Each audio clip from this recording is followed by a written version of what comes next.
हाथों में ले इस माटी को, माथे पे लगा निर्भय बोले। हाथों में ले इस माटी को, माथे पे लगा निर्भय बोले। जो सच्चा भारतवासी है वो भारत माँ की जय बोले। जो सच्चा भारतवासी है वो भारत माँ की जय बोले। आप सभी को नमस्कार, मैं कवि सत्येंद्र सत्याज आज हमारे स्टूडियो में मौजूद है। हमारे साथ ऐसा ही एक लाडला कवि, भारत माँ का वीर सपूत कहें तो कोई बड़ा अतिशयोक्ति नहीं होगी। मैंने अपनी जो पंक्तियां पढ़ी वो इस पर सटीक बैठती हैं। ये अपनी कविताओं के माध्यम से भारत माँ की आरती करते रहते हैं।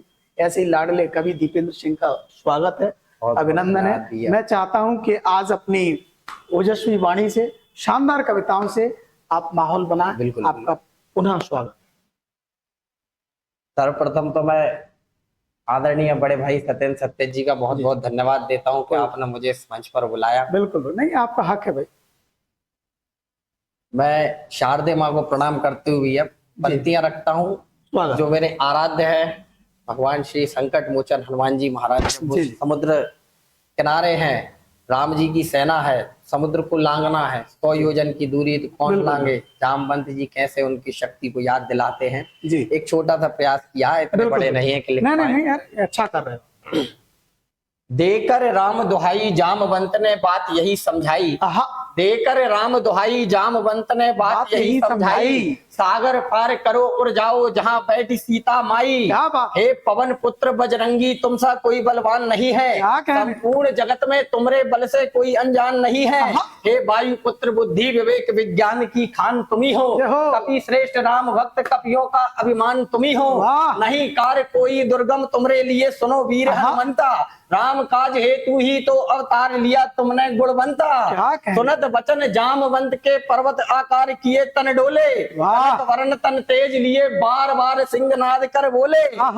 जामवंत बतलाओ एक छलांग में सिंधु पार कर जाऊं, त्रिकुट उखाड़ कर ले आऊं या मार सहित 10 कंधर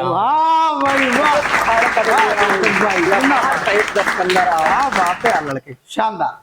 जामवंत जी ये सुनकर थोड़े सहम उठे। इतना विशाल आकार, ये तो 10 कंधर मार आएंगे। बिल्कुल।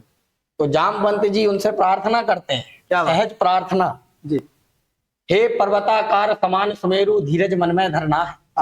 हे पर्वताकार समान सुमेरु धीरज मन में धरना है। करो प्रवेश लंक में तो केवल राम काज ही करना है। बोले जामवंत सुनो तात तुम्हें केवल इतना करना है। लाकर सुधी मात बेदेही की प्रभु मन कृतार्थ करना है। कपियों को संग लेकर राम भद्री दुष्ट दलन संहारेंगे।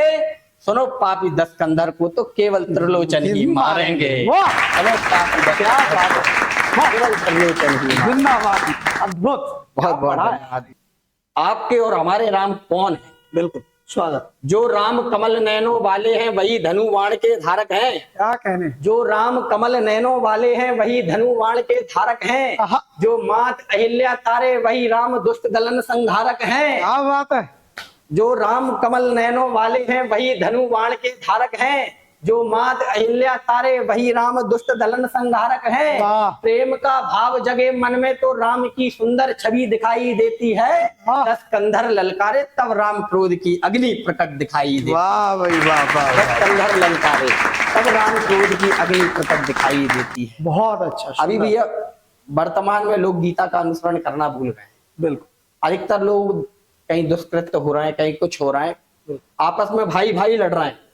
तो पंक्तियां एक छोटा सा वाक्य मैंने महाभारत से लिया, आप रखता हूं। बिल्कुल स्वागत। अपना ही अपनों पर षड्यंत्र बनाने लग जाए। जब अपना ही अपनों पर षड्यंत्र बनाने लग जाए, बन दुर्योधन कोई अस्त्र यंत्र दिखाने लग जाए, तब उसको गीता का थोड़ा सा अनुसरण कराया जाए। तो भी गाली पर शिशुपाल करते हैं यह बतलाया जाए।